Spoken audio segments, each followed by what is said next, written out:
Почитувани граѓани, скандалот со тутунот на црно во Могила, што го обелодени СДСМ, го потресе врвот на власта. По признанието на Министерството за земјоделие дека во бизнисот на црно со тутун се вмешани луѓе од ВМРО ДПМН, Јанкуловска и Груевски денеска спроведуваат панична акција во Могила, по која за жал страдаат честни земјоделци кои влегува во мрежата на Тук Профит. Дали и што сака да сокрие власта на местото на случувањето со конфискациите на тутун на невини тутунари? Дали можеби власта сака да го сокрие патот на црниот бизнис, во кој што можеби се инволвирани структури од власта? Јанкуловска и Груевски со филмската акција денеска во Могила нема да го покријат фактот дека повеќе од 5 години се води бизнис со тутун на црно. Дали патот на црниот бизнис со тутун води до врвот на партнерите во власта?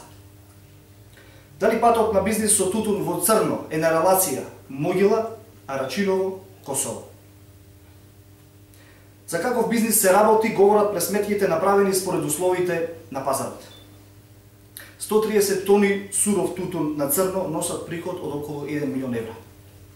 Од 130 тони тутун можат да се направат 6 милиони и 500 илјади пакети цигари.